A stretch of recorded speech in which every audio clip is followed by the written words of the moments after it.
ربانی ہے وَإِنَّكَ لَعَلَىٰ خُلُقٍ عَظِيمٍ، اور بے شک آپ خلق عظیم کے مرتبے پر فائز ہیں۔ یہ آیت مبارکہ ایک نعت بھی ہے اور ہمارے لیے اس میں زبردست تعلیم اور سبق بھی ہے۔ نعت اس لیے ہے کہ یہ مقام مدح ہے، یعنی آپ صلی اللہ علیہ وسلم کی تعریف و توصیف کا مقام ہے۔ مقام مدح میں نعت بھی ہوتی ہے اور پھر اس میں اس وقت جو وصف بیان ہوتا ہے وہ خاص بھی ہوتا ہے، یعنی یہ آپ کا وصف خاص ہے۔ مقام مدح میں، تعریف اور توصیف کے مقام میں جب کوئی وصف بیان کیا جاتا ہے تو وصف خاص ہو جاتا ہے، یعنی وہ دوسرے میں نہیں پایا جا سکتا، وہ آپ صلی اللہ علیہ وسلم کے ذات میں اور آپ کے احوال میں ہی پایا جائے گا۔ تو یہ خلق عظیم کا جو مرتبہ ہے یہ ان اوصاف میں سے ہے جو اوصاف رسول اللہ صلی اللہ علیہ وسلم کے ساتھ خاص کیے گئے، یہاں تک کہ انبیاء کرام علیہ السلام اور رسولان اعظام علیہ السلام وہ بھی آپ کے اوصاف مخصوصہ میں آپ کے ساتھ شریک نہیں۔ کچھ اوصاف وہ ہوتے ہیں جن میں دوسرے بھی شریک ہوتے ہیں، یعنی اور انبیاء بھی اس میں شریک ہیں، آپ کی ذات میں بھی موجود ہیں اور انبیاء کرام کے اندر بھی موجود ہیں، مگر پھر آپ کے وہ اوصاف بھی ہیں جس میں صرف آپ تنہا ہیں، اکیلے یکتا، اس میں ایک یہ خلق عظیم والا ہونا، صاحب خلق عظیم ہونا۔ اخلاق تو سارے انبیاء کرام علیہ السلام کے عالی تھے اور بلند تھے، اور کسی کے اخلاق میں یا کردار میں کوئی نقص اور عیب نہیں پایا جا سکتا تھا، مگر جو مرتبہ مقام رسول اللہ صلی اللہ علیہ وسلم کو حاصل ہوا وہ سب سے بڑھ کر ہے، اور اس کی خصوصیت یہ ہے کہ آپ کے خلق کریم اور اخلاق عظیم کا دائرہ پوری دنیا کو اپنے احاطے میں لیتا۔ آپ تک پہنچتے پہنچتے یہ معاملہ اللہ تعالیٰ نے اس کی اتنی توسیع فرما دی کہ وہ جہاں اور انبیاء کرام کی تعلیمات، ان کا اخلاق، ان کا کردار، ان کے اصول اور ضابطے اور ان کی زندگی کا ماڈل، نمونہ اور مثال ان کی مخصوص قوموں کے لیے خاص ہوا کرتا تھا، اور ان کے اپنے اپنے زمانوں کے لیے وہ مثال بنا کرتا تھا، تو یہاں نبی کریم صلی اللہ علیہ وسلم کے لیے تمام زمانی اور مکانی جو تحدیدات تھیں اور حد بندیاں تھیں اور لمیٹیشنز تھیں وہ ختم کر دیں۔ نبی صلی اللہ علیہ وسلم کے لیے وہ ختم ہو گئے، اور آپ کی یہ تعلیم اور آپ کی یہ مثالیت، یہ آئیڈیلزم اور یہ مثالیت اور یہ ماڈل ہونا آپ کا، یہ پوری دنیا کے لیے اور سارے زمانوں کے لیے مثال بن گیا، قابل عمل، قابل تقلید، مثال و نمونہ بن گیا۔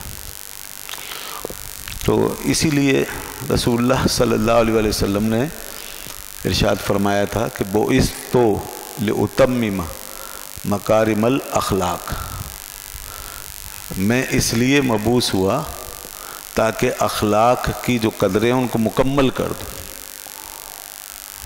تو آپ متمم اخلاق بھی ہیں، صاحب اخلاق بھی ہیں اور متمم اخلاق بھی ہیں۔ متمم کا مطلب مکمل کرنے والا، تو جو صاحب اخلاق ہو کر پھر متمم اخلاق بھی ہو، اسی کے لیے اللہ تعالیٰ نے خلق عظیم فرمایا، اسی کے لیے فرمایا وَإِنَّكَ لَعَلَىٰ خُلُقٍ عَظِيمٍ۔ تو وہ تتمیم یا اتمام یا اس کا کمپلیشن یہ ہے کہ وہ جو پہلے محدود دائرے تھے اس تعلیم کے اور اس تہذیب کے، آپ نے اس کو لامحدود کر دیا، اس کو آفاقی بنا دیا۔ چنانچہ آپ نے، اسی لیے اللہ تعالیٰ نے آپ کو، آپ کی حیات طیبہ کو، آپ کی سیرت مبارکہ کو، آپ کی زندگی کو تمام جہتوں پہ حاوی رکھ اور بھرپور زندگی اور آپ کی حیات اللہ تعالیٰ نے بنائی ہے، اس میں سب کے لیے مثال بنتی چلی جائے، اور تمام ان حالات سے آپ کو گزارا گیا جن حالات سے دنیا کو بہرحال گزرنا پڑتا ہے، نرم گرم ہر قسم کے حالات ہیں، ہر قسم کے، سخت بھی نرم بھی، اور فتح مندی، کامیابی اور کامرانی کے حالات بھی، اور شدائد اور مصائب کے حالات بھی، یہ سب حالات، تنہائی کے اور تجرد کے حالات بھی، اور اجتماعیت کے اور کلیکٹیویٹی کے حالات، اور تنگ دستی اور فقر و فاقے کے حالات بھی، اور خوشحالی اور فراغ دستی کے حالات، سفر کے حالات سے بھی واسطہ پڑا، اور لوگوں کے درمیان رہ کر کے عمل زندگی کا مظاہرہ کرنے کے حالات بھی آپ نے لوگوں کے سامنے رکھے۔ اسی طرح غار حرا کی تنہائیاں بھی آپ کی زندگی میں ہیں، اور ازدواجی اور عائلی زندگی، بھرپور زندگی کا نظام بھی ہمارے سامنے۔ اسی طرح جنگوں اور لڑائیوں میں کے حالات اور اس کی سچویشن، اور میدانوں میں معرکہ آرائیوں میں کردار اور مثال پیش کرنے کا معاملہ بھی، اور پرامن حالات میں ایک باقاعدہ معاشرے کو تشکیل دینا، بنانا، ایک سوسائٹی کو تیار کر کے ڈیولپ کر کے دنیا کے سامنے رکھنے کی مثالیں بھی آپ کی زندگی میں موجود ہیں۔ اسی طریقے سے آپ نے نظام معیشت کے لیے بھی رہنما اصول ہمیں عطا فرما دیے، اور سیاست کرنے کا طریقہ اور اس کے اصول بھی آپ کی زندگی سے ہمیں حاصل ہوتا ہے۔ ایک عدلیہ کا کردار کیا ہوتا ہے، جج کے فرائض کیا ہوتے ہیں، اور وہ اس منصب پہ بیٹھ کے کس طرح فیصلے کر سکتا ہے، کرنا چاہیے، وہ بھی آپ نے ہمیں اپنے کردار عمل سے بتایا۔ قانون سازی، لیجسلیشن، آئین سازی، دستور سازی، کانسٹیٹیوشن بنانا، یہ کیسے، کن اصولوں پہ ہوتا ہے، اس کی بنیاد کیا ہوگی، اس کے حدود کیا ہوں گی، یہ سب بنانا۔ پھر ان تمام قوانین اور دساتیر کا نفاذ، اس کا امپلیمنٹیشن سوسائٹی پر کس انداز سے ہوگا، اس میں کیا کیا حکمتیں پیش نظر رہنی چاہیے، وہ سب بتا دیا۔ حتیٰ کہ آپ کی زندگی کی جامعیت اور اس کی ہماگیریت وہ اس شان سے کار فرما ہے کہ زندگی کے چھوٹے چھوٹے جزوی جو معاملات ہوتے ہیں، چھوٹے چھوٹے جو انسان کی انڈیویجول عادتیں ہوتی ہیں، ان کا تعلق معاشرے سے نہیں ہے، اپنی ذاتی زندگی سے ہوتا ہے، اس میں بھی آپ نے ہمیں بتا دیا کہ تنہائیوں میں انسان کے لیے کیا آداب ہیں۔ یہ منہ کی صفائی، منہ کی، دانتوں کی، اس صفائی سے لے کر پورے جسم کی صفائی کا نظام، اس کا طریقہ، اس کی نفاست، اس کی اہمیت، یہ بھی بتائی۔ انسان کو اپنی ذات میں، اپنے ماحول میں کس طرح پاک صاف رہنا چاہیے، یہ بھی آپ نے بتایا۔ انسان کا چہرہ، اس کے ہاتھ پاؤں، اس کا جسم، اس کے اعضاء، اس کو کس طرح، اس کے کیا حقوق ہیں، اس کے، ان کی صفائی کے کیا قاعدے ضابطے ہیں اور کس طرح ان کو صاف ستھرا رکھنا چاہیے اور ایک اچھی شکل اور اچھی فارم میں انسان کو رہنا چاہیے، قابل قبول حالت، یہ تک بتانا۔ یہ بالوں کو بھی انسان اس طرح رکھے کہ کسی کو دیکھ کر الجھن نہ ہو، کہ انسان کی داڑھی ہے تو اس کے بال بھی سیدھے ہوں، اس میں بھی کنگھی کرتا ہو، اور سر کے بال ہیں اس میں بھی کنگھی کرتا ہو، اور الجھے ہوئے نہ ہوں، پریشان نہ ہوں، گندے نہ ہوں، بے دھلے نہ ہوں۔ یہاں تک بھی لوگوں کو ہدایت فرماتے آپ کہ کسی کی بال الجھے ہوئے ہوتے تو آپ فرماتے تمہیں کیا ہے کہ تم اس کو اگر ٹھیک کر لو تو کیا اس میں تمہارا جاتا ہے، تم اس حالت میں کیوں رہتے ہو؟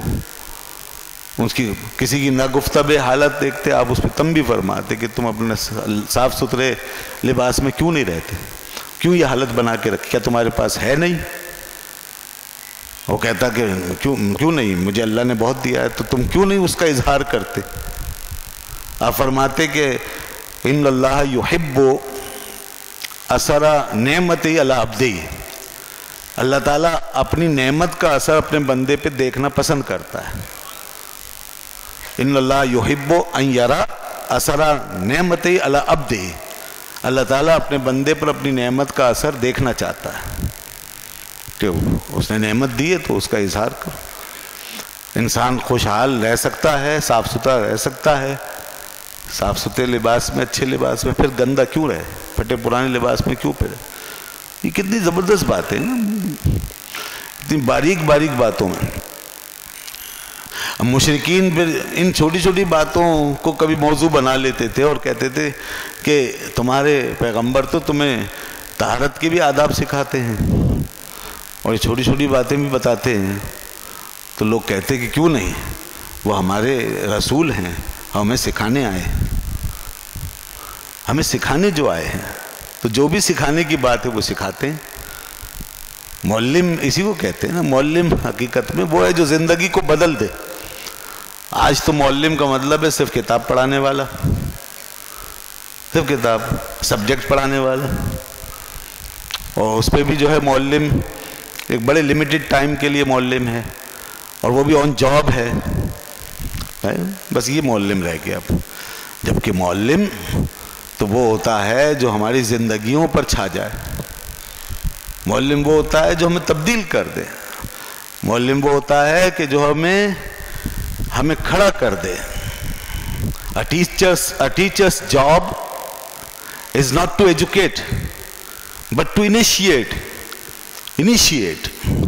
یہ کہا تھا نا ایک مفکر نے، ماہر تعلیم نے، کہ ٹیچرز کی جاب، معلم کی جاب یہ نہیں خالی پڑھا دیا، بس خالی کچھ پڑھا دیا، کچھ یاد کرا دیا، کوئی امتحان دلوا دیا، یہ نہیں، بٹ ٹو انیشیٹ۔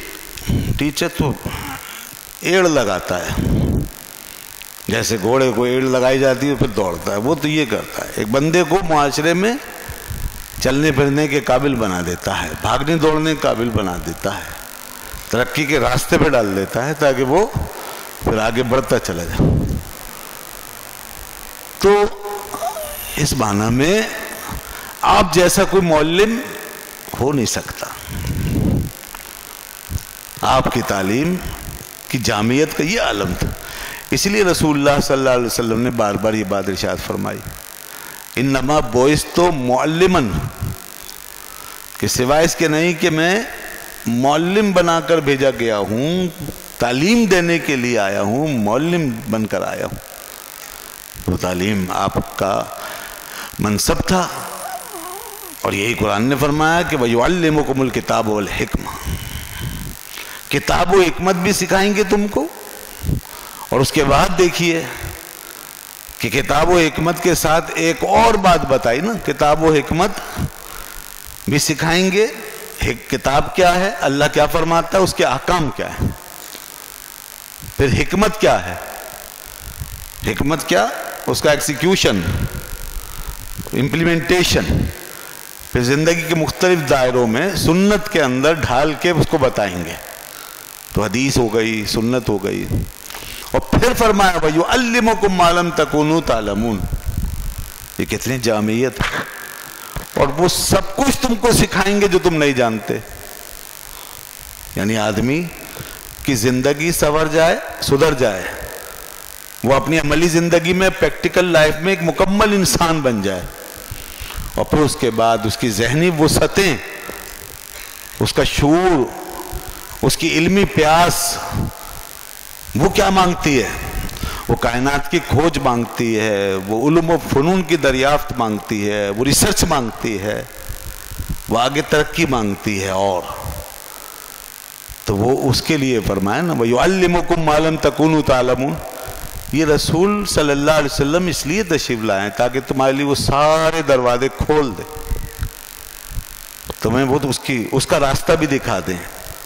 ہمیں تو راستہ مل گیا ہے اس پہ چلنے کے لیے، اور صحابہ کرام کو آپ نے باقاعدہ اس چیز کی تعلیم دے دی.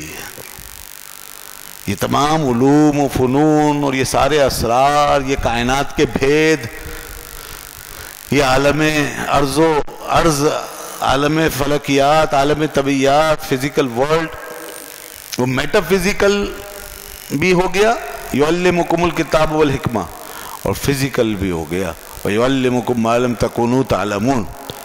یہ پوری دنیا میں یہ سب تمہیں بتائیں گے.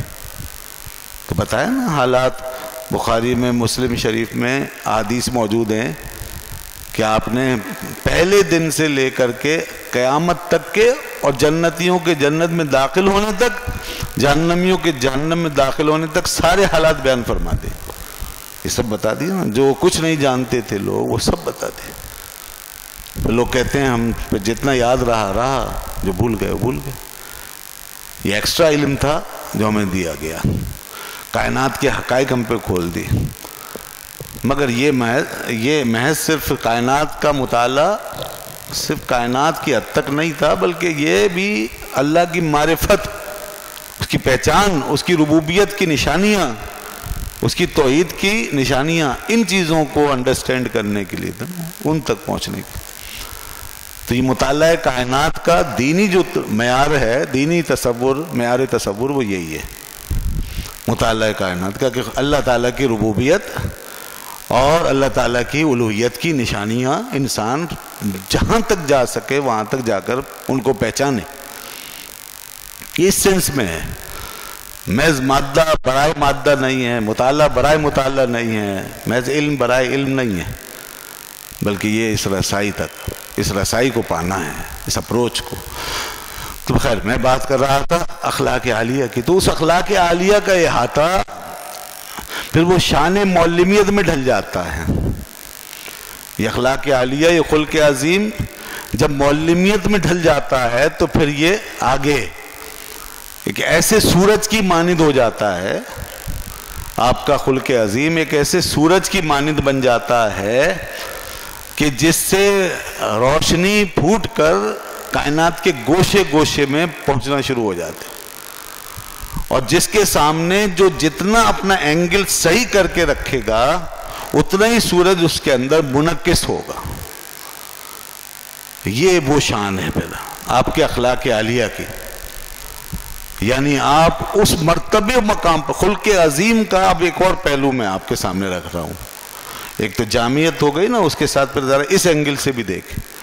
عظیم اخلاق اللہ نے فرمایا تو اس کا مطلب کیا ہے کہ آپ ایک ایسی پوزیشن پر آپ کے مثال کو فکس کر دیا گیا ہے، اس مقام، اس سطح پر وہ مثال سیٹ کر دی گئی ہے کہ جہاں انسان اور انسانی معاشرہ، انسانی تہذیب، انسانی ثقافت اور انسان کی اپنی انفرادیت، یہ سب کچھ جو ہے ہمیشہ ایک ٹرانسینڈنس حالت کے اندر رہے گا. ٹرانسینڈنس حالت میں ہر وقت رہنے کی جو کیفیت ہے یہ خلق عظیم کی وجہ سے. آپ ٹرانسینڈنس کب ہوتے ہیں؟ آپ اوپر بلندی کی طرف کب جا رہے ہوتے ہیں؟ ٹرانسینڈنٹ جو ہوتا ہے وہ اوپر کی طرف جا رہا ہوتا ہے نا، یعنی ہمیشہ ارتقاء کو قبول کر رہا ہوتا ہے. ارتقاء کو قبول کرنے کی جو کیفیت ہے انسان کے اندر، یہ کیپیسٹی موجود ہے. جیسے پرندے میں اڑنے کے لیے بازو موجود ہے، وہ اوپر جا سکتا ہے فضاؤں میں، اور ہر ایک کے بازوؤں کے مطابق اس کی صلاحیت پرواز ہے. لیکن اس کے لیے فضا چاہیے، اس کے لیے ماحول چاہیے۔ ایک چڑیا کے لیے چھوٹی چھوٹی فضائیں کافی ہیں، اور ایک کبوتر کے لیے اور اوپر ذرا بڑی وسیع فضائیں درکار ہیں، کیونکہ اس کی صلاحیت اس سے زیادہ، اور پھر اسی طرح ایک باز کے لیے اس سے زیادہ، ٹھیک ہے نا؟ یہ اسی کے مطابق پھر فضائیں۔ تو شاہی ہے بسیرا کر پہاڑوں کی چٹانوں پر۔ اگر فضائیں جو ہیں وہ وسعت پذیر نہ ہوں تو پھر سب ایک ہی دائرے میں اڑیں گے، سب کا دائرہ ایک ہی رہ جائے گا نا۔ پھر وہ چڑیا کی، کبوتر کی، باز کی پرواز کی جو ہائٹ ہے وہ کبھی پتہ نہیں چلے، اور اس کی ڈیمانڈ کبھی پوری نہیں ہوگی۔ تو بس انسانوں کا معاملہ بھی ایسا ہی ہے، ہمارے اندر مختلف صلاحیتوں کے مطابق اوپر سے اوپر چلے جانے والے لوگ موجود ہیں، یہی ٹرانسینڈنس ہے۔ مگر اس ارج کو پورا ہونے کے لیے، اس خواہش کو، اس ضرورت کو، اس نیڈ کو پورا ہونے کے لیے ایک بہت بڑے ماڈل کی ضرورت ہے نا، بہت بڑے، کیونکہ اب پوری کائنات نے سفر کرنا ہے، اور پوری کائنات کو اپیل ہے، دعوت ہے، اور پوری کائنات کو اس طرف بلایا گیا ہے کہ آؤ، اور ساری دنیا کے لوگ، قیامت تک کے لوگ۔ تو اب اس میں پھر جو بھی جتنا اوپر آگے جا سکتا ہے اخلاقی معیار میں، اخلاقی صلاحیتوں میں، شخصیت کی بلندی میں، معاشرے کی ڈیولپمنٹ میں، تہذیب کے عروج میں، ثقافت کی تقدیس میں، اور اس کی پاکیزگی اور نفاست میں جتنا آگے جا سکتے ہو، رسول اللہ صلی اللہ علیہ وسلم کی مثال تمہیں اپنے سامنے ہی ملے گی، حضور کی مثال اپنے سامنے ملے گی۔ وہ ایک ایسے آفتاب کی طرح ہیں کہ جو کبھی بھی ہم سے پیچھے نہیں رہ جاتا، وہ ہمیشہ ہمارے آگے رہتا ہے، وہ ہمیشہ ہمارے مشرق پر رہتا ہے، ہمیشہ طلوع کی حالت میں رہے گا وہ آفتاب، اور کبھی غروب کی طرف مائل نہیں ہوتا۔ کرن و بدلی رسولوں کی ہوتی رہی، چاند بدلی کا نکلا ہمارا نبی، چاند بدلی کا نکلا۔ اب وہ رسول آ گئے کہ جن کے لیے اب غروب نہیں۔ تو اس لیے یہ ہے خلق عظیم، یعنی اللہ تعالیٰ نے آپ کو جو خلق عظیم عطا فرمایا ہے وہ اس طرح کہ وہ اس کی کوئی انتہا نہیں ہے، اور وہ کہیں لاجواب نہیں ہوگا، اور کوئی اس کو بائی پاس نہیں کر سکے گا، اور کوئی بھی اس کی ضرورت سے مستغنی نہیں ہو سکے۔ بلکہ اعلیٰ حضرت تو فرماتے ہیں کہ وہ جہنم میں گیا جو ان سے مستغنی ہوا۔ اخلاق کی کمی، تربیت کی کمی اور ہمارا زوال تو اپنی جگہ ہے ہی، اگر ہم نے اس کو فالو نہیں کیا وہ تو ہے ہی ہے، لیکن اگر کوئی بے نیاز ہو کہ یہ کہہ دے کہ نہیں ہمیں ضرورت ہی نہیں ہے، ہاں یہ تو عقید ایمان کی بات ہے نا۔ دنیا کے سورج کا انکار کر دو گے تو زیادہ زیادہ اندھیرے میں ہی رہو گے نا، لیکن اگر یہاں کوئی کہے کہ مجھے ضرورت ہی نہیں ہے، جیسا کہ اس وقت اب یہ دیدہ دلیری پیدا ہو رہی ہے، یہ جرأت کر جاتے ہیں، یہ اس طرح کی باتیں جو ایمان کے منافی لوگ لکھ دیتے ہیں اور کہہ دیتے ہیں۔ آج کے دور میں کیا ضرورت ہے، آج کے دور میں اس مثال کی یا اس اخلاق کی کیا ضرورت ہے، اب زمانہ ترقی کر گیا، آگے بڑھ گیا وغیرہ۔ وہ کہتے ہیں، فرماتے ہیں کہ وہ جہنم میں گیا جو ان سے مستغنی ہوا، ہے خلیل اللہ کو حاجت رسول اللہ کی۔ ہم ہیں کچھ بھی نہیں ہیں، ہم کیا ہیں، ہماری کیا حیثیت ہے، ان کی حاجت، ان کی ضرورت تو خلیل اللہ جیسی ہستی کو بھی تھی۔ اللہ کے خلیل سیدنا ابراہیم علیہ السلام کتنے بڑے پیغمبر، ان کو ضرورت ہے ان کی، اور ان کی ضرورت تو حضرت کلیم اللہ جیسی ہستی کو ہے۔ اللہ نے یوں ہی تو نہیں فرمایا نا لَتُؤْمِنُنَّ بِهِ وَلَتَنْصُرُنَّ، کہ اس وقت وعدہ لیا تھا جب دنیا بھی نہیں بنی تھی، فرمایا اے میرے پیغمبرو تمہیں نبوت پہ سرفراز کر دوں گا، مجھ سے یہ وعدہ کرو کہ تم میرے محبوب رسول پر، آخری رسول محمد صلی اللہ علیہ وسلم پر ایمان بھی لاؤ گے اور ان کی مدد بھی کرو گے۔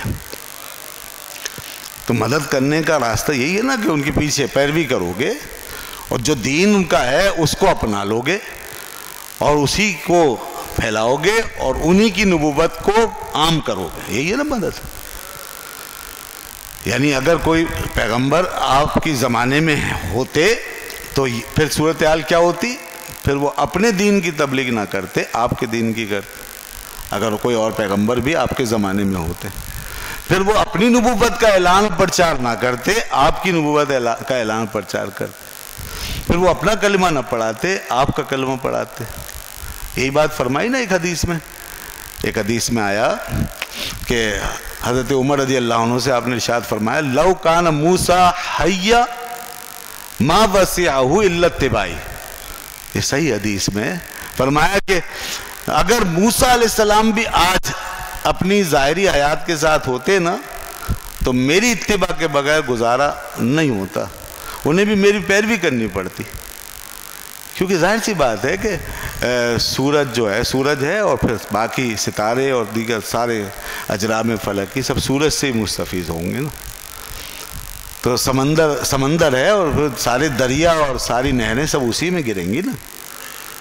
ایسا تو نہیں ہے نا کوئی نہر سمندر کے مقابل چلنا شروع ہو جائے، کوئی ستارہ سورج کے سامنے چمکنا شروع کر دے اور اس کو اپنی روشنی دکھانے لگے. نہیں، اللہ تعالیٰ نے فرمایا سراجم منیرا، ہم نے آپ کو سراج منیر بنا کے بھیجا ہے نا.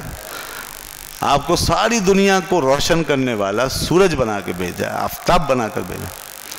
اور دیکھیے عیسیٰ علیہ السلام جب قرب قیامت میں تشریف لائیں گے تو ان کا یہی حال ہوگا کہ وہ آپ ہی کی پیروی کریں گے اور آپ ہی کے طریقے کو نافذ فرمائیں گے اور آپ ہی کے دین کی طرف لوگوں کو بلائیں گے. سیدنا عیسیٰ علیہ السلام، یہ دنیا کو معلوم ہے. تو یہ ہے خلق عظیم کا مرتبہ، رسول اللہ صلی اللہ علیہ وسلم کے اخلاق عالیہ، اس بلند ترین. میں ساری چیزوں کو ساتھ لے رہا ہوں نا، اس کی وسعتیں، اس کی جامعیت، اس کی آفاقیت، اس کی معلمیت. تو اللہ کے رسول صلی اللہ علیہ وسلم نے، آپ کی تعلیمات نے کفالت کر دی، سب کفالت کر دی ہے اور تمام ضرورتوں کو ہماری پورا کر دیا. ہمیں احتیاج نہیں رہی کہ اپنے اصول و مبادی میں، اپنی تہذیب میں، اپنی ثقافت کے بنیادی اصولوں میں، اپنے کلچر میں، اپنی تھیورائزیشن میں، اپنی تھیوری میں اور نظریات میں ہم کسی اور تہذیب یا کسی دین کی پیروی کریں. ضرورت نہیں.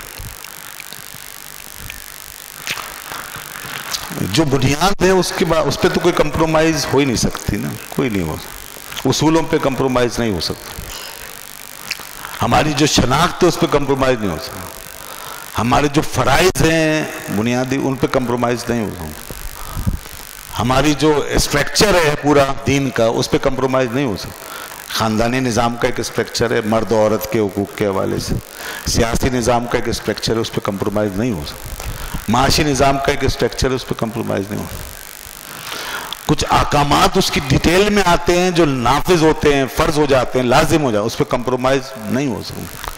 مثال کے طور پر شوہر کو طلاق کا اختیار ہے اور بیوی کو طلاق کا اختیار ہے، اس پہ کمپرومائز نہیں ہو سکتا. یہ خاندانی نظام کے اسٹرکچر کے اندر شامل ہے گویا.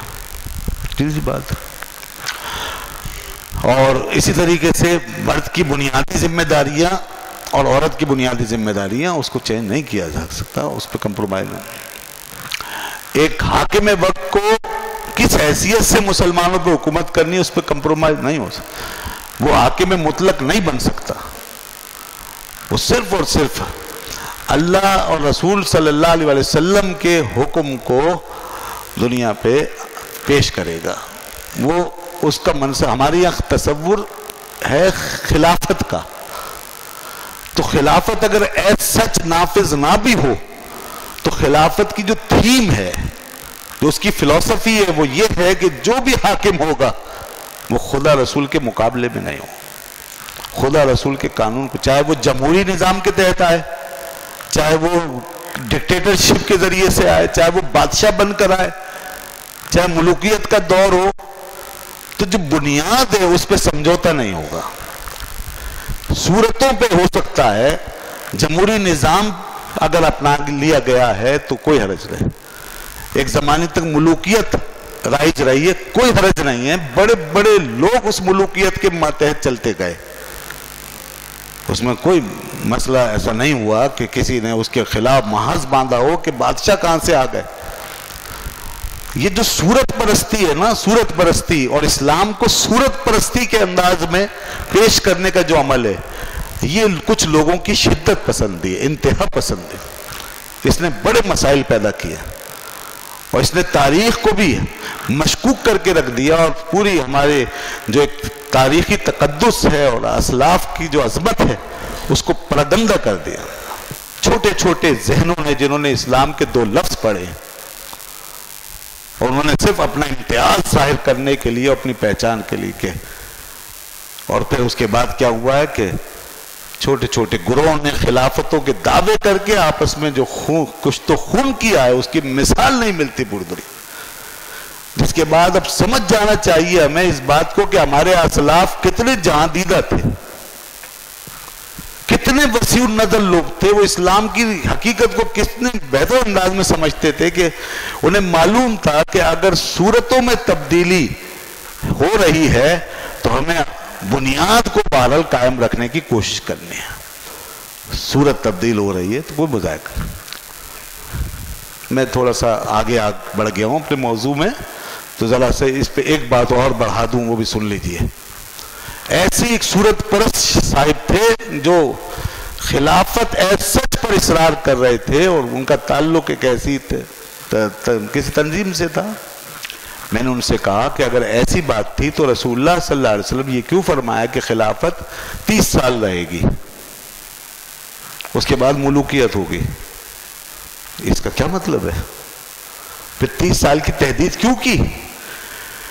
کیا نماز کے لیے بھی حضور نے فرمایا کہ نماز 30 سال تک رہے گی، 40 سال تک رہے گی؟ کوئی اور حکم اسلام کا روزہ اتنے سال تک رہے گا؟ کوئی اور حکم بھی ایسا ہے؟ نہیں ہے نا. تو خلافت کی تحدید خود بتا رہی ہے کہ اس کی صورت میں تبدیلی نیچرل ہے، یہ نیچرل فینومینا ہے، یہ معاشرے کی ایک اپنی رفتار اور رت ہے. تو وہاں انسان کو سرنڈر کرنا پڑے گا. یہی وجہ ہے کہ پوری 1000 سال تاریخ میں. اور پھر میں نے کہا کہ چلو تبدیلی آنی ہی تھی اور خلافت کی مدت متعین ہونی تھی تو کم از کم قرون اولیٰ تو گزر جاتے. قرون اولیٰ بھی نہیں گزرے، صحابہ کا دور بھی نہیں گزرا، یہ تبدیلی صحابہ کے دور میں آ گئی.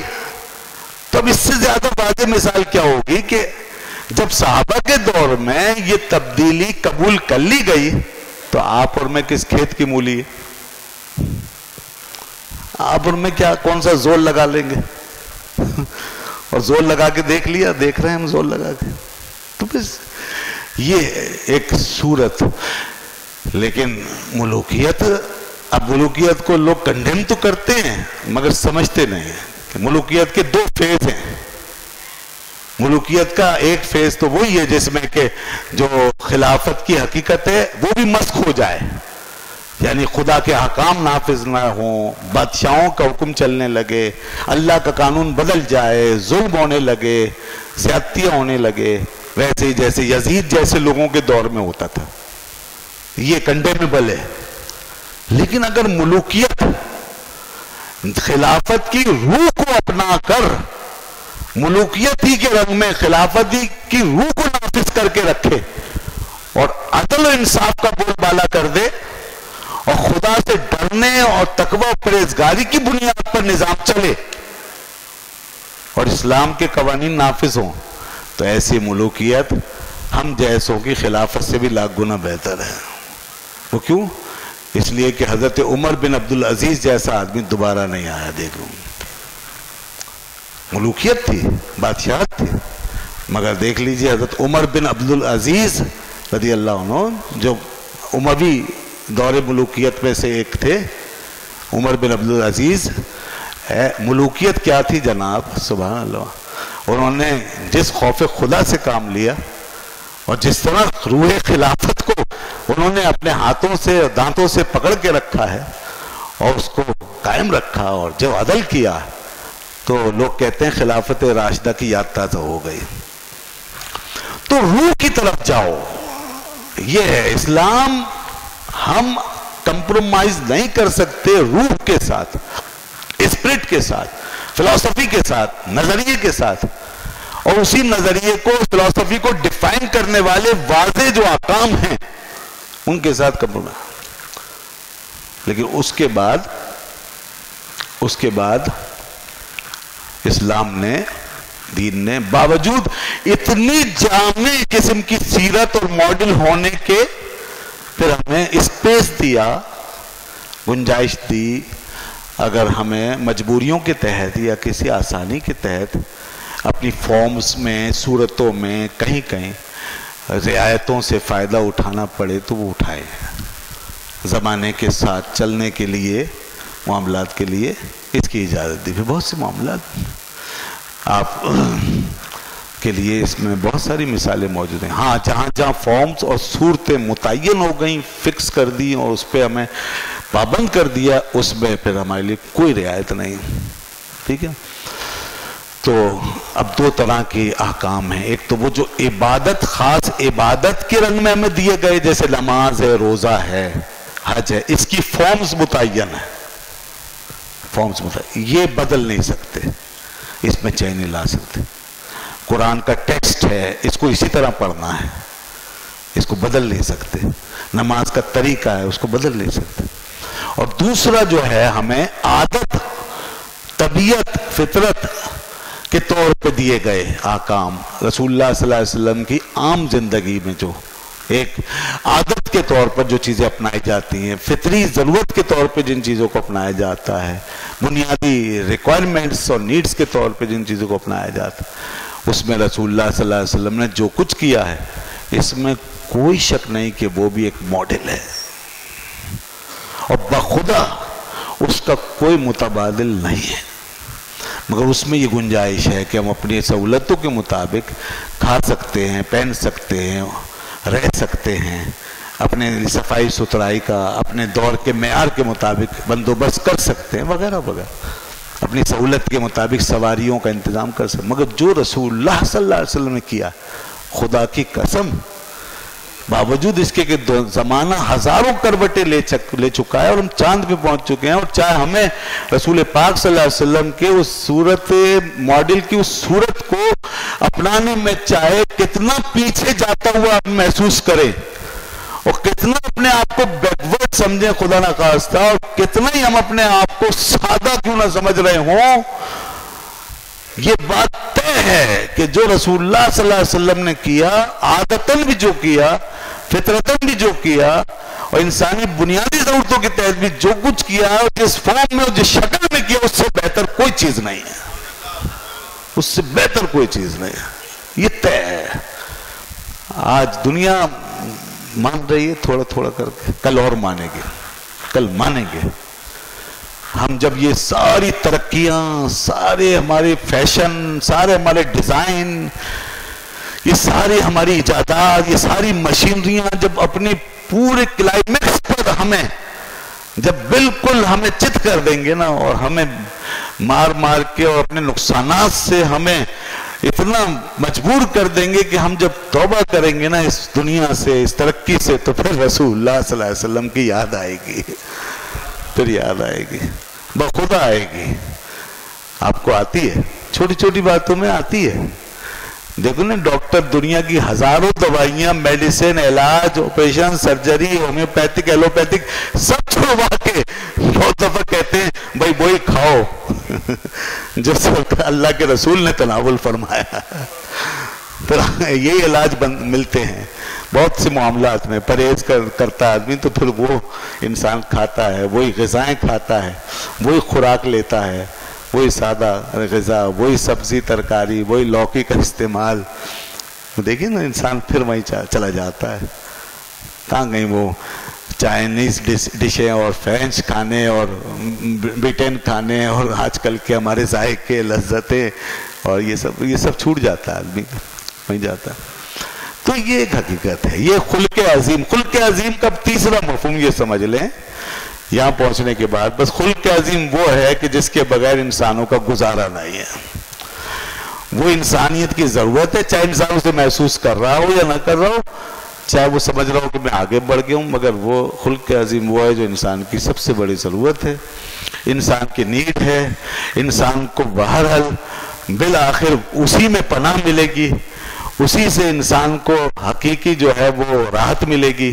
خلق عظیم وہ ہے سب.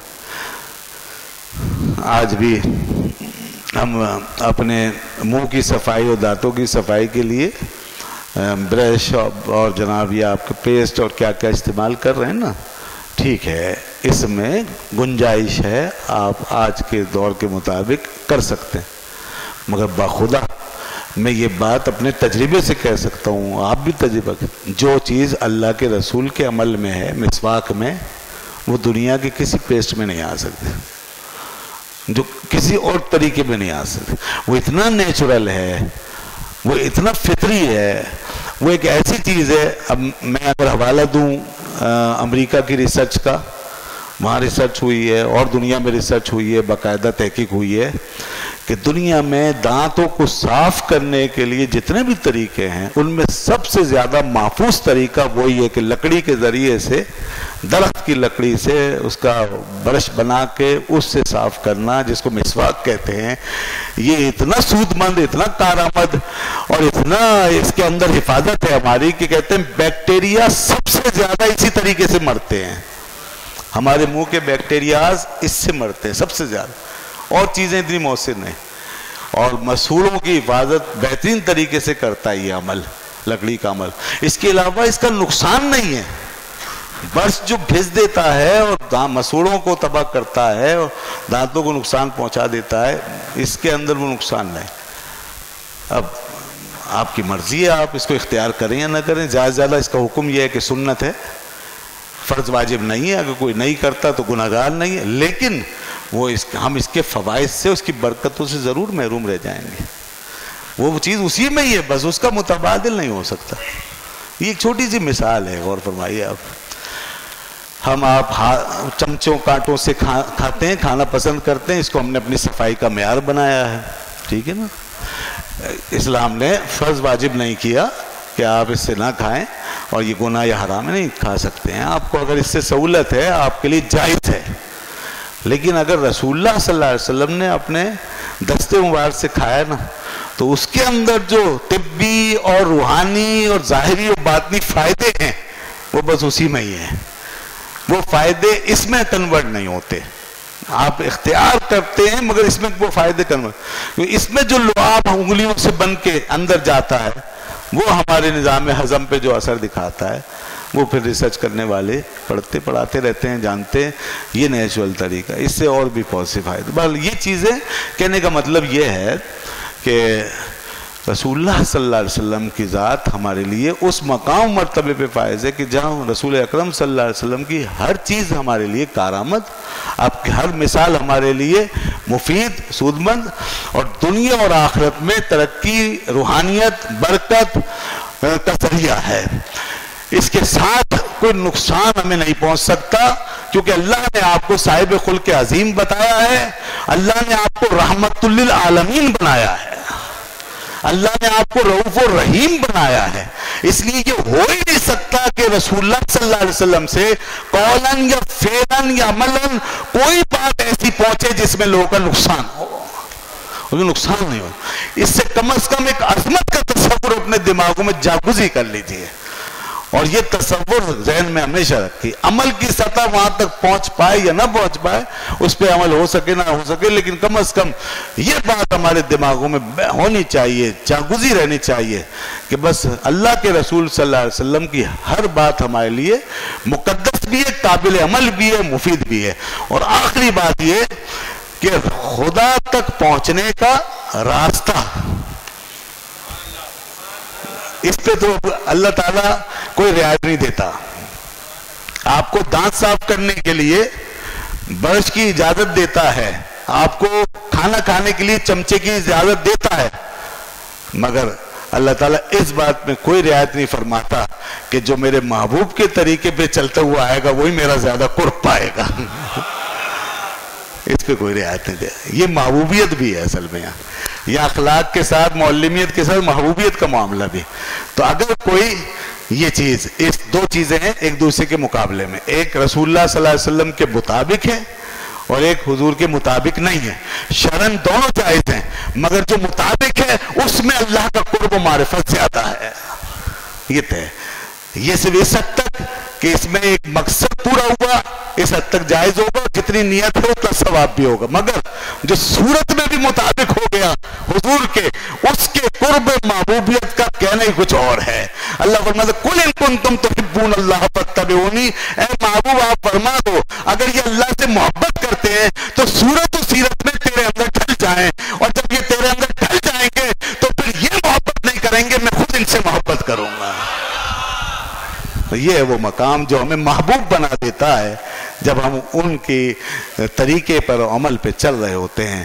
یہ محبوبیت ہمیں آپ کی مطابقت سے آتی ہے پوری، جتنا یہ زیادہ ہوتا جاتا ہے اتنا ہی محبوبیت بڑھتی جاتی ہے۔ وآخر دعوانا الحمدللہ رب العالمین۔